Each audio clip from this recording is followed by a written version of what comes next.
Good evening, everyone. Good morning, good afternoon, wherever the case is. You know the lines. Sayonara. You are? Sayonara, like they say in Asia. Sayonara. Yeah, no, but don't ever butt in again when I'm doing an introduction. Ever. Because you've ruined my whole flow. Got it. So now we might as well just fuck the introduction and just start saying, hi, guys. How are you? Avi's ruined my introduction again. There's Avi. Avi, how are you, my friend? You okay? Very good, very good. Look at the weather, Grizz. Look at the weather in the background. Beautiful. Let's not. Bellissimo. And then I'm all good. And then I've got Big K in the building. Big K, what's going on? Yeah, you don't want to look outside the windows. Cold. Exactly. It's horrible. It's We move. We do. And then I've got Mr. Soccer God himself right there. How we doing, people? Yeah, I'm doing good. It's a beautiful sunny day in Northern California. You know the Beautiful. vibes. Yeah. Barbecue. I'm gonna put some shrimp on the barbie later on, Evan. Shut your mouth, you used to. Sorry. Do you know what I mean? And then you've got Mr. Conroy, who tells us it's his turn for the flowers tonight because apparently he got the score right. Yeah, I went for 3-1 and I thought there'd be some twists and turns like there always is against Newcastle. So, yeah, got it spot on, to be fair, guys. I was quite calm tonight. Do you know what, guys? We're going to have to start keeping a record of this because, you know what I mean? I could be completely lying, Grizz, but you're not going to check. I know, exactly. We have to start checking this shit. But listen, we're here to talk about Liverpool 3, Newcastle 1. And the scoreline suggests that it was plain sailing throughout the game. And it was, to a certain degree. Absolutely, it was. But it could have been a bit tricky. It could have got a bit nervy. I don't know, guys. I was having last season vibes. I was thinking we need to put this away. We need to put this away. We need that third goal. And we eventually got it, and we'll go on to talk about it. What a goal that was then, eh? As Curtis Jones would say in a similar accent or something like that, remotely. Not even remotely? All right, pass, Chris. But yeah, listen, we go back to the start of the game. Mr. Avi, Blue Chip in the building. I know you're dying to talk loads because you're probably going to leave us in about 45, 50 minutes, hopefully. So I'll give you first dibs. So we hear about the lineups and we hear about sort of Fabinho, VVD and Curtis Jones being left out. Now, do we know that it's COVID? Is it confirmed? Suspected, wasn't it? I think that's the word that came out, that they were suspected of having COVID, or they didn't get the results in time or something. They took the PCR tests. It's always a worry. We've seen in the last sort of 48 hours, well, in Spurs' case, in the last sort of week or so, that games are being cancelled now, right, left, and centre. So it just goes to show, you just wonder what happens over the next course of the next few days. Obviously, over the festive period, the games come thick and fast. So I think, like we mentioned yesterday, that there might be a circuit break or a seasoned holiday or a 2-week break. I think something has to happen. I think it's inevitable, to be honest, after the reports that we're hearing tonight. Yeah, absolutely. Messi FC says Avalanche Avi. Messi FC, you're not going to get the flowers for that. That is absolutely Evan's call. He called him last night and he trademarked it as well. Avalanche. TM. Saw it last night. We've got a formal record of it and everything. Yeah, so that's the one, because when he starts, he just can't stop. And, I hadn't even started and he just carried on my sentence for me today. It's amazing. He's amazing. Keith, when you saw the team lineups and you heard about the injuries, not the injuries, but the situation with the COVID and everything, I noticed you tweeted something. You said, suddenly no Fabinho and Virgil makes this interesting tonight. Explain. What do you meant by that? So I was on the Coppish.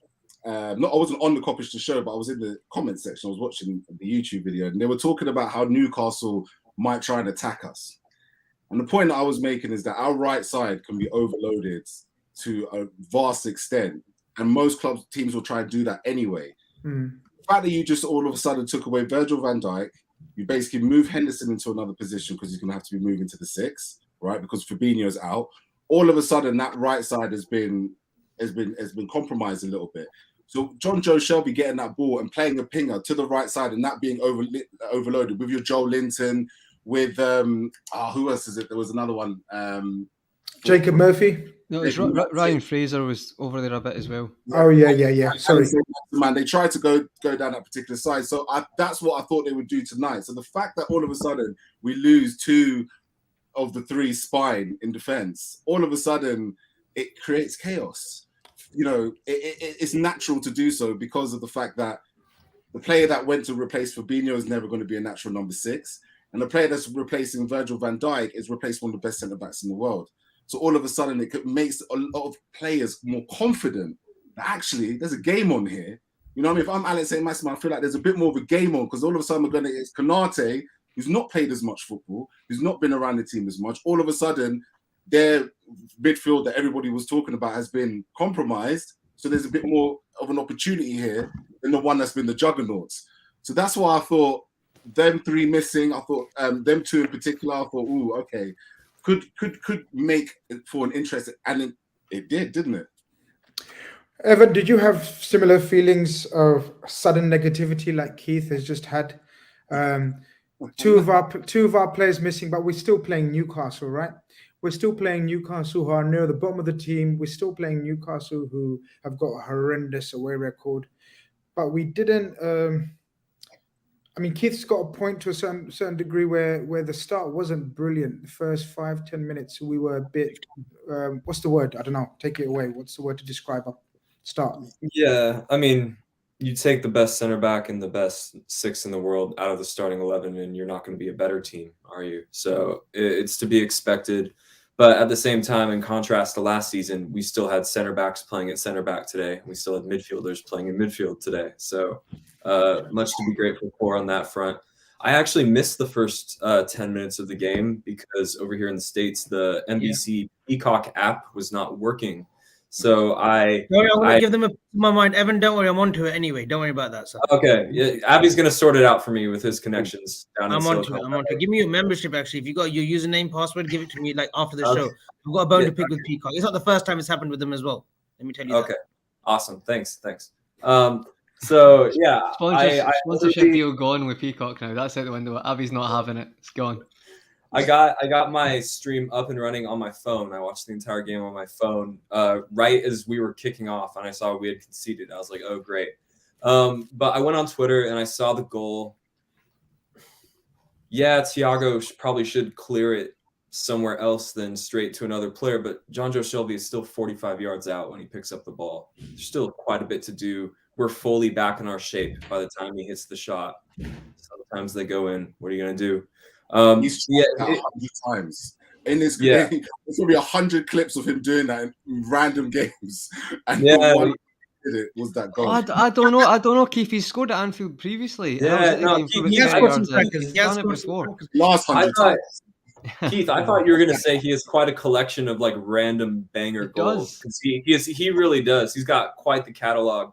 For me, the shakiest part is when Thiago then gives it to Saint-Maximin, because we're in possession, we're in control of the move, we're in control of the ball. He has all the time in the world. Then he gives the ball away, and Alisson has to make a save. So for me, that was the shakier moment. I think we might just be unlucky with the Shelvey goal. But yeah, it seems to be the case that whenever we don't have the calming presence of Van Dijk or the solidity of Fabinho, we seem to be noticeably more prone to those moments, for sure. Conroy, I'm pretty much of the opinion that we were a bit nervy. I think maybe a couple of changes in the team did maybe disrupt us, not make us as a fluid and aggressive in the opening maximum 10 minutes. I thought I did. A lot of people are coming for Thiago and Ox. Marshall here says Ox and Thiago were poor. Any reason you put it down to, or do you suggest that Eddie Howe set up his team really well, not like Newcastle, to be so organised, so structured? They did slightly change their formation, didn't they? They played only one up front, which was Saint-Maximin, and then packed the midfield like we did suggest they might do that. So maybe a mixture of both. I feel, to be honest, Chris, I actually felt like, if you remember it, Jota actually has a good chance just before Newcastle score. I felt like we're actually kind of getting on top of them. Like, to be fair, they were doing well defensively, reasonably well. Jota has a snapshot, good save. Dubravka, I'm always impressed by Dubravka. Some people, maybe it's because I don't watch him all the time, but I'm always impressed by him. But even he makes that, then we're getting another attack, and then it's just like it is a bit of a. I'm not going to have a go too much at Thiago because he's got these type of passes in him where he just switches off, not really because I think because he's that good a footballer. But he does have them. It doesn't mean he can escape criticism. This is the one thing. It doesn't because he's so good. Doesn't mean you can't criticise. But basically, he gets the chance, plays a poor ball, runs half the park, and then gets the chance to clear it and passes it straight out. It's got to be better than that. If you're going to hit it out, it's basics of football. Obviously, he maybe wants to get us on an attack. I get that. We're prone to just get back on the counter. But it's poor play by him. But listen, these things happen. But I think, to be fair to Newcastle, I know we're going to speak to this later, Grizz, I actually thought they were okay first half, but there was little spaces that we were picking up. Whereas I actually thought second half, I was a mixture between us being not as good and them being a bit more organised. But from that moment, I actually feel like it's more our own doing. It is a mistake, but I get what Evan's saying. But because it's the Premier League, you have actually got people who can score from that range. Like, Shelby's not a one-off. I've seen numerous goals like that because they've got the capabilities to do that in the Premier League. So just a poor moment for us. But I'll be perfectly honest, guys, for someone who sometimes does get stressed out, I wasn't stressed out when they scored because I felt like we had more than enough, especially down the right-hand side. I thought we're creating loads of chances. Just a bit wasteful, to be honest, Chris. Kind of, remember Southampton or Aston Villa down the left-hand side? I felt it was like that down the right-hand side, and there was lots of times we got in a good space, maybe near the edge of the box, and we played the wrong pass. Decision-making wasn't there, but wasn't worried. But that's how my thoughts on the start of the game. Yeah, no, I tend to agree. It's AI. Is this AI or AO? Have you always asked? Artificial intelligence. Let's just call him artificial intelligence. AI. Artificial intelligence, if that's not your name, is now. Thiago at Ox had forgettable nights, but we rotated tonight and won. I don't think it was choice. We didn't rotate out choice, but I get what you mean. What more can we ask for? And the overall point he's trying to make, Avi, is spot on, especially with Chelsea dropping unexpected points. They were very lucky in their previous game where they scored a last-second penalty. Yep. And now they played as equally a depleted team. We just, in Everton, and Rafa done us a job. We maybe touch upon that. It was vital. We just see this out, wasn't it, Avi? At times, or in certain situations in games and around Christmas, you just hope, you don't care about the performance. You just need to get the 3 points, right? Was you worried about the performance, or did you just want the 3 points? No, look, I did want to put in a good. I did want to see us put in a good performance because of the one. We scraped last minute against Wolves, and then the Aston Villa game where we had chances, but again 1-0. I did want us to put in a good performance. Just on that Shelby thing, I think that goal doesn't happen if Fabinho starts. Obviously, I think positionally when Fabinho, the positions that he picks up on the edge of the box, he gets quicker. He gets quicker to the ball to Shelby, and Shelby had so much space to get that shot off. Thiago, he was sloppy today, especially first half. That Maximin chance, Maximin, and another a little bit of this to the side. Alisson struggling, but it was a good save. But today was all about Grizz putting in a performance. I thought we were good though. After you say 5-10, I thought after the initial sort of 15 to 20 minutes, I thought that's when we really started getting going and creating chances. Jota just before his goal, he has that chance with his left foot where he could have got it on target, and Shaw and Lascelles, they had an absolute nightmare. They couldn't deal with the movement of Jota, and I think that was key as well. I think had Firmino played, I think they would have had a better day of it than they did. But I thought Jota was absolutely magnificent leading up to the sort of second goal and the third goal obviously at the end. Keith, Real Ball Talk in the building. Shout out to Real Ball Talk. He says, big up Grizz and the gang. Today's one of the games where everyone's expected 6-0. I can't remember. I think you said something like that, didn't you? You predicted something like 5-6-0 or something. I said 4-0. But nothing wrong with a comfortable 3-1 win. And he's got a point. Look, it's one of those where we, preconceived ideas we have about sort of we're going to smash them to bits because they're so poor. But there does seem to be a slight structure that Eddie Howe is implementing. We did big him up in the pre-match in terms of, he is a good coach and, he will do a good job there eventually. The way they set up, meant like we had to be crisp and quick with our passing and get. And to me, it seemed like in the first half an hour or so, to me, it seemed like we were playing too much. Just give it to Salah and then see what he does, as opposed to normally we move the teams around side to side. To me, it seemed like we were just giving the ball to Salah all the time and just letting him deal with Jamal Lewis. Yeah, I think it's a tough sport, right? Football is a tough sport if you're literally playing against 10 players.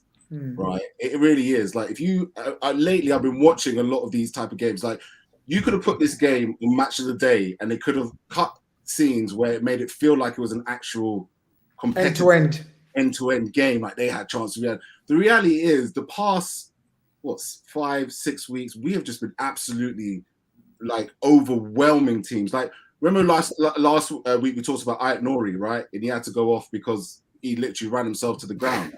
Isaac Hayden, add him to the list today. And Jamal Lewis. Alan St. Maximan. When he went like that, I was like, bro, you're not injured, you're tired.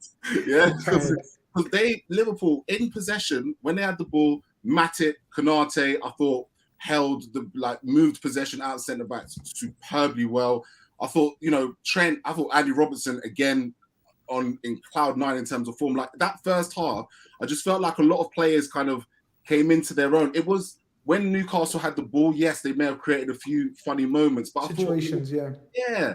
But when we had the ball, I still felt like we looked very comfortable, did things the right way. Like, Thiago got a lot of stick for being sloppy, but actually what I think makes Thiago's game so effective when playing against deep blocks is very good at just making sure the ball ticks, always ticking, always slowing that ball down, just a little millisecond, just when things are about to get hectic. He's very good in possession and moving it around. Yes, I've accused him many times of making those type of passes, right? I call it the hospital pass. He always gives it away at some point. But in general play, he keeps us calm in situations that could get on top. Remember, we're in a global pandemic again. 3 players just going off for COVID, everything that's going on us around, it's back to those times, right? It's unique times. So going out here today and playing a game of football sometimes can be the last thing on many players' minds. So to come out here and do what they did in that first half, even in that first half when it could have got top, all the boys deserve massive plaudits for that. Just on the Thiago-ness as well, Grizz. We saw it against West Ham when he came on from the bench when we were in that game, the second half against West Ham. He misplaced 2-3 passes where Antonio was cleared through. We saw it in the Arsenal game as well. When we had scored, when it was 1-0, straight away on their end, he misplaces a pass again. And we saw it again today. And I think Porto as well at Anfield, he misplaces a pass where they could have got through Luis Diaz and even Nilsson. It's something that he can. It's not a mistake where he's doing it on instinct. He knows what he's doing. Maybe he is playing with too much comfort sometimes at that precise scenario, but it's something that he can train out of his game. And I think that's what it is, because sooner or later we will get punished, because these are fair few chances where, like today, Alisson slightly through. It could have been 2-0. It could have been 2-0. Even against Arsenal, it could have been 1-1 from that mistake that he made. Evan, Avi says about Thiago in terms of he has got it in his game and maybe he can stop doing it. I don't think he will stop or change the way he's been playing since he was a kid. These are one of those things that I think it's one of those we have to accept it for the type of player and the type of passes he tries. Like Keith says, did anyone see the pass he done a few minutes later where he put Salah through and you think to yourself, so do you think it's for example, do you think Klopp will be having words with him like in any way, shape or form, like saying, look, you're the senior member and there was no Fabinho today, you're one of the senior members in that midfield, we need to keep possession sometimes, as opposed to the way he just, I don't know how to describe that pass he does sometimes. He just loves to put curl on it every time to the fullback outside, like every single time. Will Klopp need to have a word, or Thiago's experienced enough, right? Thiago's experienced enough to know he needs to pass it to a guy wearing a red shirt. And his shaky moments came from when he didn't do that today. Klopp will never tell Thiago not to try those scooped passes. He'll never tell Thiago not to try to be ambitious and clever. Thiago just lost focus in 2 key moments today. But I saw someone say in the comment section earlier he had some shaky moments, but overall his game was fine today. Nearly carved them open on 2 or 3 occasions, probably unlucky not to. But yeah, I think you're right, Grizz. We kind of just have to accept it. Thiago has a disease, and it's called losing the ball and then immediately thinking that he'll never lose the ball ever again in his career, because that's the confidence and that's the style and grace that he plays with. You know, I've gotten quite used to seeing him give the ball away like he did on a couple occasions today. And then, like you said, literally the next minute, he plays an incredible pass or does the same type of I'm going to dance my way out of pressure type of stuff again. So we got to learn to live with it. This is the type of player our fan base cried and begged for so many years in midfield. He's Embrace here now. it. Yeah, he's here now. And if people still have issue with it, they need to get with the picture. Stephen Duffy says just shows how important Fabinho is for the balance in midfield. I don't think any of us have mentioned the balance, Conroy. You know, maybe that was there's just a slight issue with the balance, and then we worked our way into the game. Is that how you saw it? Because he says Hendo, he goes on to say Hendo wasn't sure to attack or to sit at times, played solidly all the same. I'll add another name to the mix in midfield, Thiago. We mentioned Henderson and Oxlade-Chamberlain. I'll let you give your thoughts on Oxlade. Yeah, maybe this is funny because football, I actually thought I don't expect Ox to be technically perfect when he plays. So I know the type of player he is, so I'm not expecting that.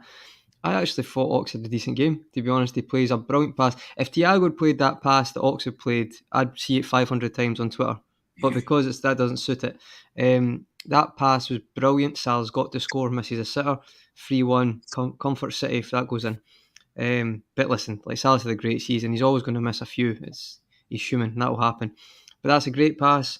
So you think he's probably robbed of assist there. I actually thought he had a few moments, but I genuinely thought Ox was reasonably decent today, to be honest. And I thought Thiago, the way he played, I agree on that's the way he's going to play. But I think tonight will probably still even have effect on him because that wasn't just one mistake. That was literally could have been 2-1 because of his individual errors. It was 3 errors. And I feel like that won't happen again. You'll maybe have a pass going skew, and I know Avi, you made a list of the times he's done that. But I think tonight, I don't think you'll have exactly that, that many errors leading up. But that's the player he is. But I thought Ox was reasonably quite good. Reasonably decent tonight, guys, considering the game. And I thought the balance is a really good point. If that's against let's see, who've we got coming up? So say we've got Spurs on Sunday if it goes ahead, and I know they're probably quite going to miss a few players with COVID as well. But say in a normal game against Tottenham, you're maybe thinking there's not the balance there. Is that good enough? Is people going to punish you there? Because we spoke about the balance between Fab, Thiago and Henderson right now. It's perfect because Henderson knows exactly what he's doing. Thiago's kind of that in between, and Fabinho just reads the game and holds for the defence brilliantly. For me, I was really comfortable all night. I thought that midfield's got more than enough to win this game. And I do really think Shelby scores that goal, and then maybe some people are panicking, but I thought we had enough because we were always going to create enough to win tonight. So overall, yeah, I'm not too worried about that midfield three.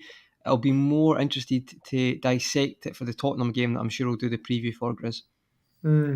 Just want to second those thoughts that Conroy about Oxlade-Chamberlain. It seems still a large number of our fan base expect the Ox of 2017-18, but because of injuries, and I think because of the severity of his injury in 2017-18 season, we've had to alter his game. And today, I thought he did work hard, Conroy. I thought he gathered a lot of he covered a lot of grass. He was hardworking. He was playing on the right in the second half quite a few times with Salah and Trent. I thought try and make things happen, mate. I thought he was trying to make things happen constantly. And I genuinely thought he did play well, Grizz. I thought he played well. And under the circumstances, look, we're missing Fabinho. Fabinho is the Hoover, as we call him, the Dyson, whatever, in that centre midfield, our DM. So when you put Thiago and Henderson, Ox, it is going to be a little bit, choppy at the beginning. And I think we saw that in the first 10-15 minutes. There was no sort of, continuity between the three. But then after that, they grew into their own. But Oxlade-Chamberlain, he's getting a fair share of criticism. But I think it's really, really unfair because today, again, I thought he put in a proper shift today. You could tell by the end of it when he came off, he had put in a proper shift. And there's also that, sorry to interrupt, Avi, but there's that moment as well in the first half where it's like he does the dummy and it leads to get Jota through. Like, to me, I think he's actually playing at a good level at the moment. I think there's going to be a serious question getting asked at the end of the season about Ox, because a lot of people are saying, oh, we need to sell him, but what I'm seeing consistency. You might not think a 6.5 or 7 every week and maybe an 8 now again, but to me that is consistency. Like, instead of having 4 4s and then 1 8 to 10 now and again, I was impressed with Ox. I really was, and I just think there's sometimes that narrative though. There's sometimes that narrative to just certain players have around them. He's available too. Jurgen Klopp trusts him. I think that's paramount at this moment in time. Jurgen Klopp seems to really trust him and plug him in situations when another player gets. He's probably part of the 13-14 right now, and that's quite a step up from where he was in the summer. Yeah, but you know what, Keith?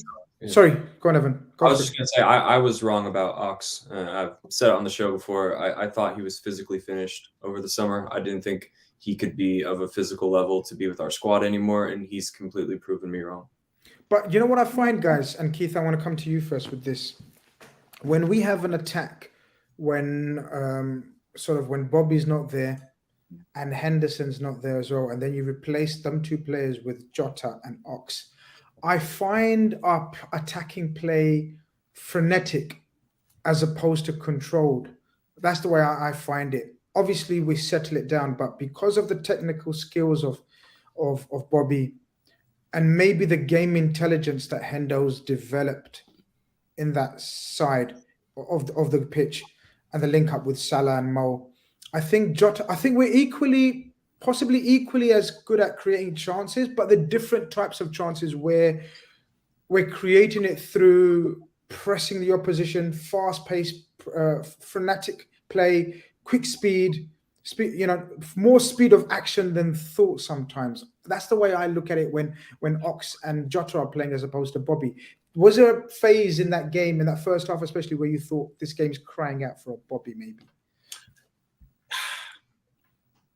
First of all, I'd like to say this is rich man problems. We are literally, let's be very clear here, because what we're asking, what Ox brings to the team is, like you said before, very frenetic nature insofar as very comfortable to be able to beat a ball carrier and very, very comfortable to be a very high pressing, almost a trigger press. And I feel like Jota is quite similar in terms of what he does, just a little bit further up the pitch, and he's a better finisher. But so that's my point. Yeah, very good point. In the case of the press can sometimes be frenetic. It leaves gaps. I mean, a couple of times we got caught in 2v3 situations, 2v2 situations because the pressing was quite frenetic, I thought, in that area.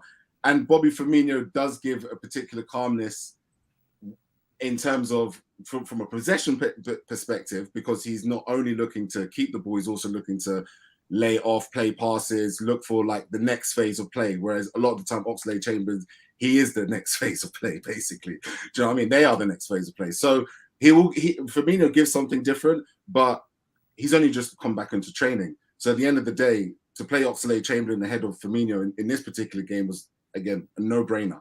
And could you play Jota Chamberlain again? Well, on the balance of today, 3-1 win and confident performance. So that's another trust tick on both their boxes given to Jurgen Klopp, in my opinion. Because low block, we talk about low block all day long. Every team talks about it. But the way that we've been able to get behind them on more than one occasion, Jota in particular was key to that. And Chamberlain was key to that in making sure that we won the ball in their half. Yeah. We won the ball in their half. They hardly ever crossed the halfway line unless they hit one long. So frenetic worked today. Maybe more so than maybe the Fabinho's style of pressing. Yeah, I want to get Evan's thoughts on something I just thought about as well. But shout out to Kingsley for the super chat. Thank you very much. Grizz brother, you were right. To win a title, you need to go for blood. And this Chelsea FC are not ruthless. Much love to the panel. I feel like someone also said that on this panel, Grizz, but I don't know if someone else said Chelsea would drop points. But Conroy taking the flowers today. Avi, you must be burning and said, no. We don't Only do joking. smart asses. No, I'm only joking. But genuinely, I know we'll talk about that. But Adrian be fair- Rafa, he lulled us into this false sense of security by us beating him, and then he's just put the youngsters out against I Chelsea. actually remember the show that Conroy did say that Chelsea would drop points. So no, fair play, fair shout. No, but Grizz did as well, by the way. I'm only joking. Yeah. I'm only joking. Grizz says about 100 things a day. Don't worry about that. But no, you were spot on about Chelsea dropping points. A big up. Yeah. Evan, we concede, as we've decided not to talk too much about the goal we conceded because it can happen. So John Shelby with a pot shot, call it what you want. I believe he's got a good technique and he should be scoring more goals. I agree with the guys that said that. But we concede, and we haven't conceded many, especially in the last 5-6 games, right? I think we've conceded only 1 goal in the league last game. But we show similar traits to the, I don't want to keep mentioning it, but the league winning season where a couple of games we did concede early, but we stay calm and Jurgen Klopp stays calm. We attack them with everything we have we go frantically mad for the next 10-15 minutes and we get the equalizer. Talk us through your thoughts about the equalizer. Yeah, the equalizer has a layer of controversy to it, with their player down in the box. Delta onside. For me, that falls into a gray area. I think if we were like building up from out the box and they had a player rolling around, we would kick it out for them. But in the case of we're on the attack, we feel we can score, it's on the referee to start to stop the game. And listen, I'm not a hypocrite. I'm not a hit. Oh, go ahead, Keith. Sorry. I just got a quick question for you. But isn't that showing a nasty, ruthless side that many said we've lacked throughout the season for not doing? Yeah, sure. That's a ruthlessness. Not all butting. Please let one person speak. I know you're dying to butt in as well, Avi. But yeah, listen, when we're about to score or we feel we're in a promising situation to create something, we're not going to kick the ball out. It's the referee's responsibility to stop the game. There's absolutely nothing in the rule book that says we have to. I'm not going to be a hypocrite and say that if that had happened to us and a team had scored on us like that I wouldn't feel hard done by. But I'm saying to the Newcastle fans who found that frustrating, direct your frustration at Mike Dean. That's not on us. That's not on us. But in terms of being worried, Grizz, you're right. It's maybe showing a bit sort of like the title-winning season. I was never worried, to be honest, and maybe because I was spared the dagger to the chest of actually witnessing the goal. Like I said, I missed the first 10 minutes, but yeah, for me, I try to find comfort in the numbers. I'm not always the most rational guy, but I try to find comfort in the numbers of what's the likelihood of them scoring like that again, and what's the likelihood of them scoring again at all compared to how many goals we're expected to score. So I just knew that we would score once we started putting them under siege. And I think that's what we've done so much better this season. When we're knocking on the door of a low block, we've gotten in and around the opposing team's penalty area really easily. And in the past, other iterations of this Klopp team, when confronted with a low block, we would struggle to get in promising situations within 30 yards of the goal. Forget getting in and around the box. So even though the final pass was kind of missing there for a spell and maybe kind of missing throughout the game, we weren't at our sharpest. I'm super impressed with the tactical tweaks to our shape and system that have enabled us to get in and around the opposing team's box for an extended period of time. Go on, Avi. I want to come on this because I don't know if your Peacock TV was working by then, Evan, when we scored the equalizer, but if you see the replay, Isaac Hayden is on the floor with Lascelles and they both look up. Lascelles gets up. Isaac Hayden looks up and he sees that we're back in possession on the right-hand side of the pitch. Yes, right? and then it's not a head injury either. So it's no, it was not a head injury. It was like the top of his spine. He was holding like the back of his neck. But he just wanted to see where the ball had it been a Newcastle ball and they were on the break, he would 100% he would have got up. Very similar to De Gea Fred, but De Gea won when Arsenal scored that day at Old Trafford. That was a genuine stab. Like Fred literally stubbed his toe or his ankle. But this one, it was they tried to be very clever and they thought Liverpool, they're a gentleman club, they'll knock it out of play, but it wasn't. It was definitely play acting there, Grizz. Can I add to that, Avi, as well? So this is the thing. This is what I said before. Literally, the first thing we've all come to blame the referee. Right, the referee is 3 seconds there Do you think the referee can't watch the ball and watch a ball's coming into the box? So he's a referee. He's got to look at the game. He can't have eyes everywhere. So that's us having to go to a referee again just to add on, because this is what we do. Like, I don't mean us, but generally it's always like blaming the ref. It's like, one, the ref's watching the game, right? Secondly, it's play acting, so it's actually very good refereeing. Because see, if we'd scored it and it didn't count, every Liverpool fan would be complaining. So I think the referee needs credit there. Secondly, he's got 3 seconds. You saw the goal with Emil Smith-Rowe. How is the referee meant to see everything when that's potentially a dangerous area that you could get a penalty? He's got to be watching that. So again, give credit to the referee. It's good ref, and I just feel like we're always ready to put the swords in the refs, and it's like genuinely, that's play acting. You watch it again. Is this where VAR is extremely helpful, because the ref can think, let's just see what happens with the rest of this move, and if it's something egregious, if De Gea is actually fouled by not his own but team, I think the thing with I can call it back. You know what I mean? They can't do that though, Ev. You're right, but they can't do that with that, because that's not a rule. That's just, we like to think it's a rule, but it's not a rule. It's like, it's a referee's discretion. So see, like the De Gea one, there's nothing in the rules that says there's anything wrong with that, a bit like today, because that's just like, it's not a foul. So, but you are right, VR helps with that completely. No, but what I'm saying is that if Jota scores and it turns out that like Jota like pushed the defender, absolutely, if it turns out that we had done something, I think that's the thinking, right? Because that's the refs thinking in every other aspect of the game, right? Let's just see how this plays. If he was marginally offsides, we'll find out after. Yeah, no, right? I think that's a great show. I think VR actually makes it brilliant, because I don't know about you guys, I've been watching reruns of different incidents and like the Henry handball against Ireland and stuff like that. Like, VR probably stops like stadiums going crazy for stuff like that. So I'm completely think VR is great for that. And it probably at times people criticise it for maybe refs not reffing every part of the game, but for situations like that, I feel like it's excellent. But yeah, sorry guys, I just wanted to say, I think give a bit of credit there. Absolutely, it's all about speaking your mind, and you've done it passionately over the last couple of sessions. I've noticed, there are some things that are pissing you off, and it's good to get it off your chest. But, who wants to be a referee, Chris? This is all I'm saying. We need referees. I think you're doing a part-time course that you're not telling us to become a referee. You couldn't pay me enough to be a referee. Why would SPL? He wants to be a referee in the SPL. SPL. But I actually like Keith's point about how many times have we spoken about we're fucking too nice. We put the ball out of play. We ain't cold-blooded. We're not ruthless. And I love that point, Keith. I didn't think of that. And it's true. We carried on playing. Let the referee deal with it after that, None of our players are involved in the clash, right? Directly. It's their players, exactly, directly, right? So it's their players. Sort your own mess out. If you're injured, if you're really concussed, you would have been coming off, not looking up and seeing what the situation is. Not going up and complaining. They were complaining to the ref. Absolutely. But I want to come to this point from Josue Aceves. Avi, I want to come to that, because is that how you say it first and foremost? Josue Aceves. No, you fucked the second It's Josue. It's Josue. Oh, don't you speak now. Oh, him. Evan, you're going to really actually take it from him. Evan, please, mute yourself.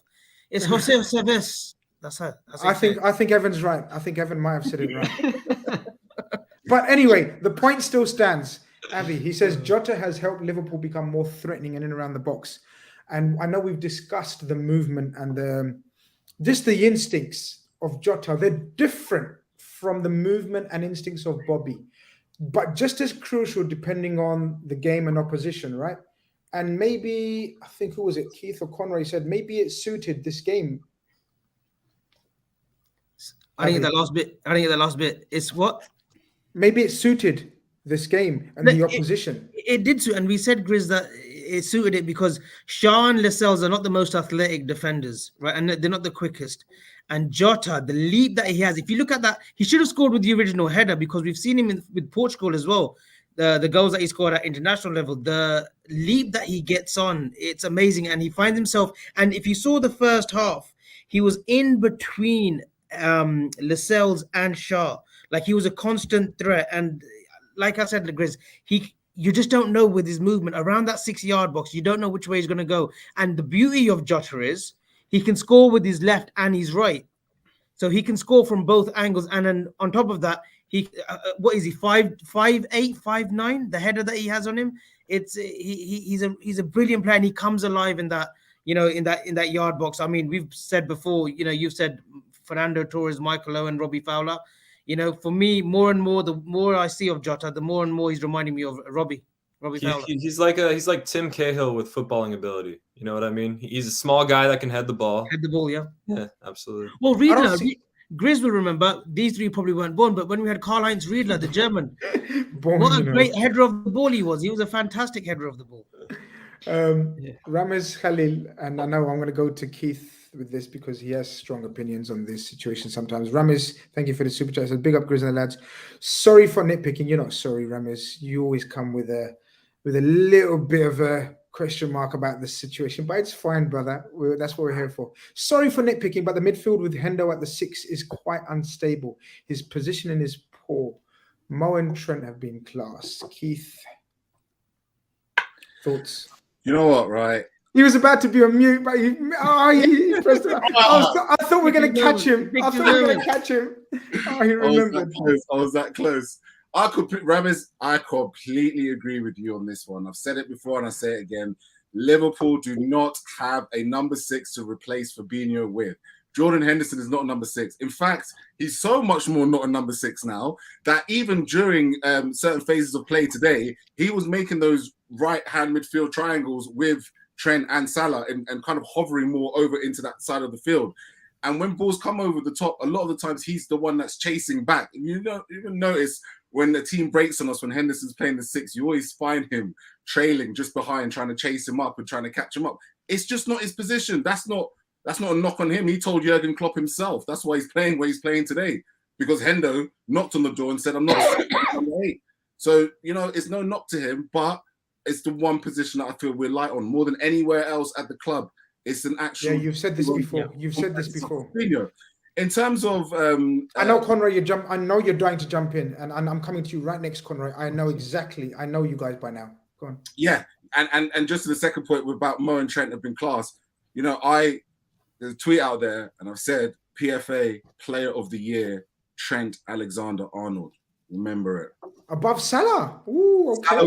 Salah will win the Ballon d'Or, but Trent will win the PFA Player of the Year. That's like saying Bernardo Silva has had a better season than Mo Salah. Get out of here, Keith. Mo Salah's winning that award. Come on. That's his hot take for the evening. That's his hot take.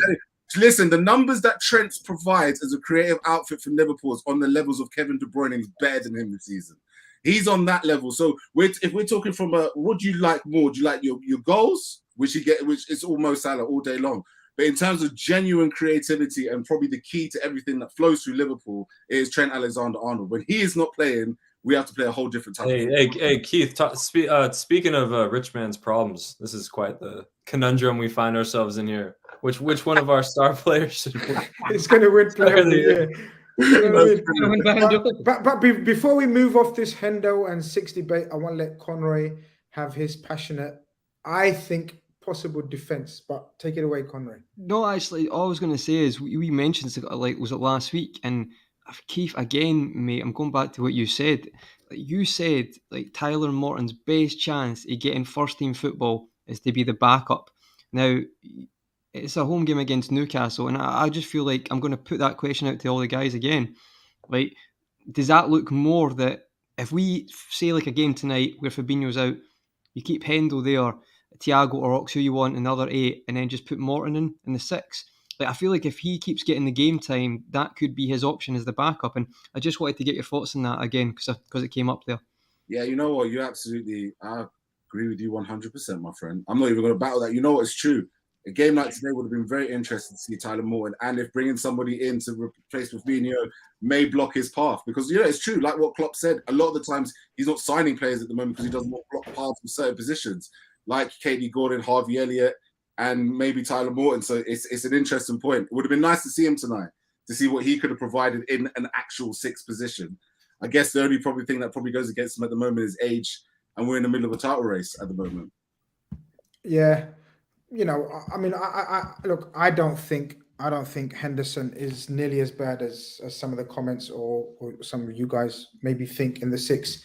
I just think that we're comparing him to, again, very much like when we compare players that come in for Trent, we compare them to an elite master of that trade almost, especially the job that he does for Liverpool Football Club.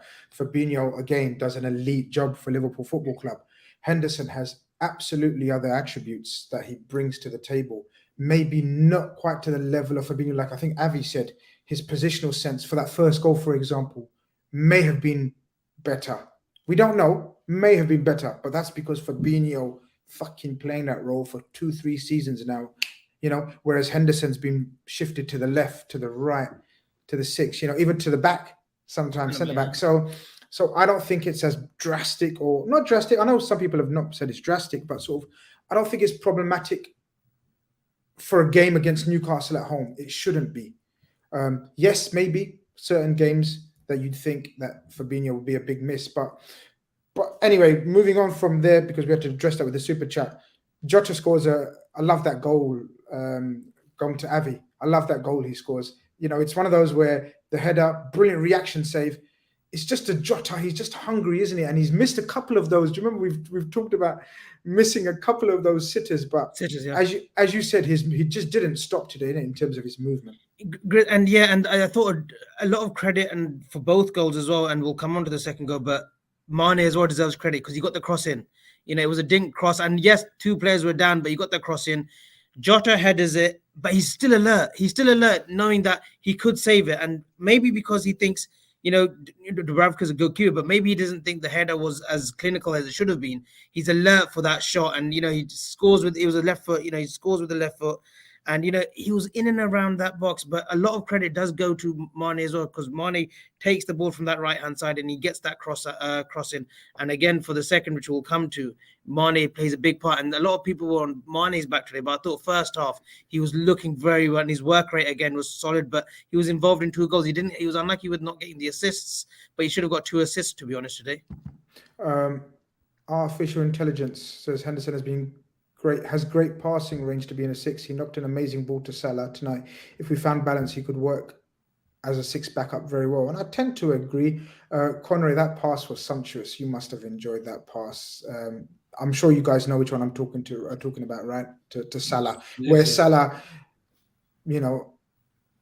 misses. Like, I know, shock, right? Like he missed. It's right foot, though, wasn't it? It was his right foot. He's not.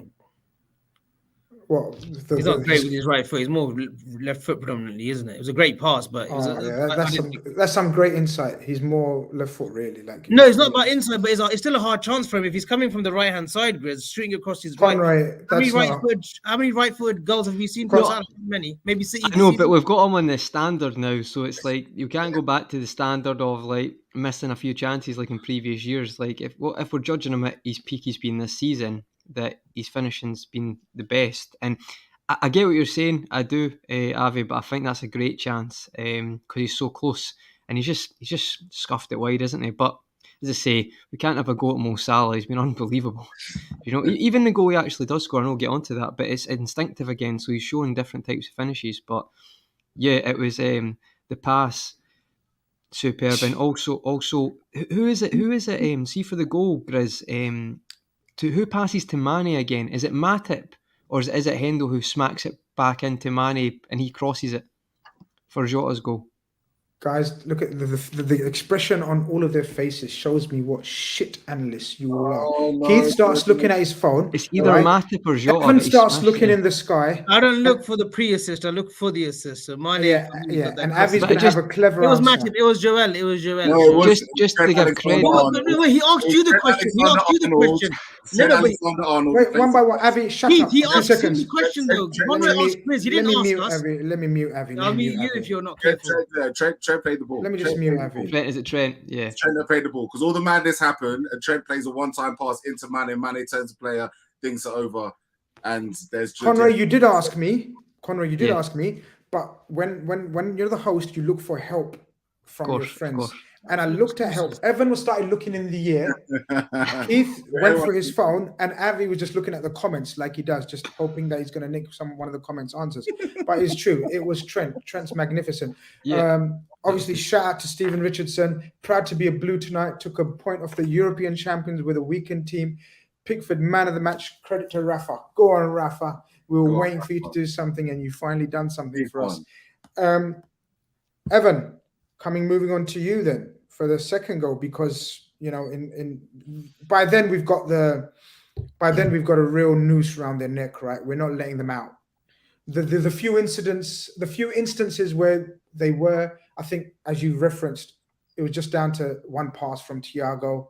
I don't really remember much else. By now, we've got a noose around the neck. By now, we're really not peppering their goal, but peppering their penalty box in and around there and really going for the kill and pressing them. And that's where we get the goal. Even though John Joe Shelvey does a blind pass, he's just surrounded. We're just surrounding every Newcastle player that gets the ball, right? Yeah. So if Shelvey benefits from a stray pass early on, so it's our turn to benefit from a stray pass for him. So he sort of undoes his initial heroics. I think you pointed out, Grizz, that Mike Dean does well not to fall for the play acting for our equalizer, the head injury. He does well not to fall for that. And he also does well not to blow his whistle for what could have ended up being a penalty, because Mane is through. There's a challenge. I'm not sure if it was clean or not, but he does well to hold off because the advantage ends up being a perfect advantage. And with the form he's in, Salah's not going to miss from there. So I thought Mike Dean largely had a good game. Everyone who was supposed to get a card got a card, and the advantages that were supposed to have been given were given. So credit to him. My man, shout out to my man Itza from Luton. Keita looked good. I know you want to talk about Keita. We will come upon Keita. We will come upon patience, brother. Patience. Grizz, not enough gets spoken about that that pass that Jolinton plays to Shelvey, because you say that it was a quadrant of Trent, Hendo, Jota, and Thiago was in behind Shelvey, and that's what you call collective pressing. Now Man United think they're going to get this with Rangnick. It takes time. That was calculated pressing. That wasn't just, let's just run for that ball. It was calculated. He had no option. Shelvey had nowhere to go. Jolinton was sucked in as well. They were literally hounded by those four players. He plays that pass back to Mane. And if you notice, John Joe Shelvey, that's not the first time he's done that with us, where it's cost a goal. He did it with Swansea as well when he went back to them. What a shout, Avi. What a shout, mate. Sturridge scored. And he's done it again at St. James's Park when he gave the ball back to us as well during Klopp's first year or so, first couple of years. And he scored in the Swansea game as well. That's mad. He scored and got assist and done that. He does. Mad. Yeah, he did. Anybody else want to come in on that second goal? Because I actually think I've got a horrible feeling, Keith, that I don't think Mike Dean would have given that penalty or possible red card because it was most certainly a foul, right? But again, if that didn't fall to Salah, I would have been going mad that we didn't appeal for it. And the only person, guys, watch back, who still has a goal, even though we've scored, who still has a go at Mike Dean is Diego Jota. I love that side to Diego Jota. He's got a nasty little, what's the word I'm looking for, guys? Gamesmanship or... But you're not going to get a double whammy though, because that's not... No, yeah, sure. Petulance, maybe petulant? No, not petulance. But you know what? To be perfectly honest with you, if Mike Dean didn't give it as a penalty, then he was right. Because the tackle does happen outside the box. Oh, really? Yeah, I would have given that as a penalty. No way. No. The slide tackle happens literally on the line before he gets into the box. That's when the contact takes place. So no, Keith, it happens in the box. It happens. It doesn't. Check it again. Look at it. The tackle slide itself. You pause it right as he's gone for that slide. He's on the edge of the area. And remember, guys, you wouldn't get a red card for that because he's going for the ball. So you'd rather just take the goal than get like a free kick because you'll get sent off for that. One thing I'll say is, again, Sadio Mane, to get the shot off in the position that he's in and the situation that happens to him is world class. Absolutely world class. I agree. He's one of the best at. He is one of the best at that when there's pressure on him and he's getting fouled. He's so strong. I think. But guys, do you know what it is? What I get frustrated with sometimes, Salah and Mane and even Jota sometimes. We tend to play on our strength sometimes too much and not get the foul. If you know what I mean. Like Grizz, like you said, the ruthlessness. We're too honest in the box. Sometimes I 100% agree. That's what it is. Like there's no fine balance. There's times where Salah should go down, but he stays up when he could. At least he can go on. And say with Mane and Jota, they're sometimes too honest. Firmino, he's guilty of it as well in previous seasons. They're too honest around that box. Yeah, but it's a tight culture, though. It's a tight culture. Like they're not stupid, they're not blind. They know what's being spoken to them about when it comes to the media, and the media do target the likes of Salah, the likes of Mane. They target key players. And at the end of the day, you know, do you believe in your source, or do you want to go down in that situation? And okay, you might win something, you might not, but the barrage of it afterwards, I just feel like they've kind of almost stuck two fingers to everybody that's called them divers and play actors and go down easy. And it's almost like they become stronger over the years to keep their balance and keep strong in these situations. And it's probably benefited us that they never had the mentality to go down easier, because maybe they would have worked more on that side of their game. But instead, the side of the game that they did work on has probably got them more goals. I think the numbers for the sheer amount of penalties we don't receive, not just in general at Anfield, speak for themselves. Like, it absolutely speaks for themselves. We're consistently top of the fair play tables year after year after year. We got a hilariously low amount of penalties at Anfield within the last 2 or 3 seasons. The numbers speak for themselves, and anyone who's trying to make something out of it is just looking for some easy clicks. Yeah, so look, we turned the game around in the first 45 minutes, which is always calming, isn't it? We managed to not go into the break with a lead. Conrad, I'll come to you. How did you feel at halftime then? Because look, at the end of the day, we showed something that champions show to turn it around. They conceded a goal without their best DM, they're without their talisman, big centre back. Newcastle absolutely fighting relegation, fighting for every ball, trying to make it as hard as possible, but we still managed to turn it around. Was you obviously in the position of, or the mindset of saying, right, let's just kicking into the cop, get an early goal, and just finish this game nice and early, right? Yeah, I think so, Grizz. As I said, though, it didn't have a feel of a rout tonight's game. Not for me. I'm not saying 4-1 with the flatter does, but we wouldn't have been. Everton. We smashed Everton. Like, we should have scored maybe 7 or 8 tonight. I felt like it was ideally get an early goal in the second half and just control the game. Like, I felt it did kind of have that feeling tonight. Ironically, Chris, it worked out like the other one as well. I think when Willems scored early for Newcastle, and I think we won 2-1, 3-1. Kind of felt like that. 3-1 in that game as well, yeah. And it kind of felt like that. But I've got to be honest, mate, if we're all being critical and just we're nitpicking, I'd say we probably started quite slow, to be honest. Quite sluggish is maybe the wrong word, but we just never really got...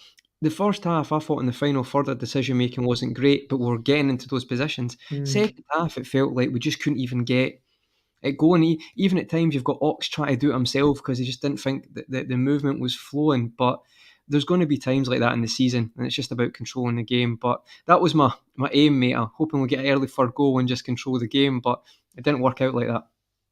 Evan, when I said, I gave my opinion on terms of the franticness of our attacking in that first half, especially with the players that we had on the pitch in terms of Ox and Jota. I thought second half we got caught in between trying to play that game, knowing that we're winning 2-1, and then having a mixture of control and poise. And it didn't work for me. I don't know what you put it down to. I just thought we got stuck in a bit of just in our headspaces. Like, do we keep the frantic pace and go for that third goal? Or do we at times... Do you remember there was a game, guys, and we discussed it. We slowed it down too much sometimes. I can't remember the game that we discussed. But that's how I found that 45, that second 45. Obviously, we'll come on to the wonder strike that settled our nerves. But I found it frustrating. I don't know what word you want to describe that second half as. I think sluggish, lethargic, any of the typical terms you would associate with that. I agree that in the first 50% of the second half, so the first half of the second half, we didn't look like we were going to get a third. And it didn't seem to look like that way until we made subs. I think the subs really added something to the third goal, just in terms of the onslaught. As soon as we made subs, the siege was back. Naby Keita was constantly in the final third looking like he was going to unlock or take a shot or do something. There was a surge of positivity, but I couldn't really tell what was happening, Grizz. I think you're right. I couldn't tell if there was some game management going on or players were getting tired.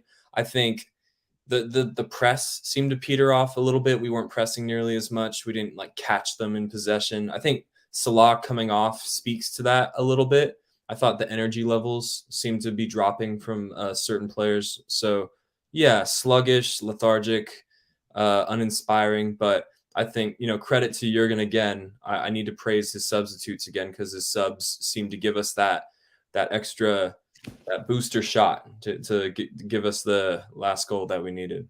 Yeah, look, no pun intended with boosters these days. I'm yeah. just very quickly checking at what point we talk about those subs. And Keith, I want to come to you, and I don't want to pat myself on the back too much like Avi. Shout out to Avi, by the way. He's obviously at work while he's doing this, so he's got to run off. His lunchtime's over. Thank God.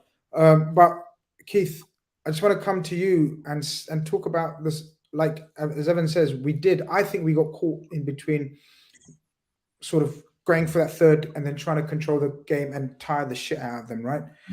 And even though it gave them sort of hope because of the fact that it was 2-1, there was never really any threat from them, I felt.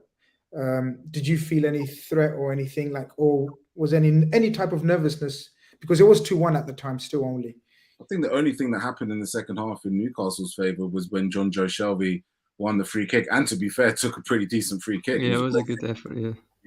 Alisson had to scramble for that, and I've never seen Alisson look so angry in all my life, but he was vexed. He actually went red and shouted, so that's something new for him. But it was interesting because I saw Henderson absolutely go nuts at Joel Matip with this in the first half as well. So there's definitely something in the air with the boys tonight, which may have led to a bit more steel in that respect. So there was nothing really that kind of happened, if that makes sense. The game kind of just petered out.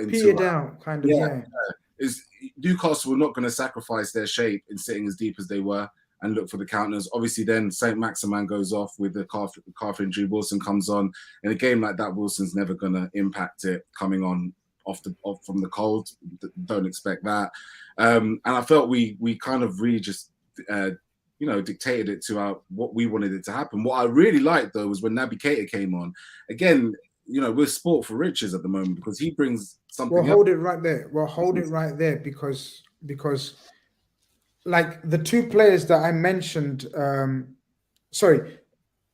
speed and the franticness of our first half petered out in that second half, as I said, Conrad, and we've all discussed.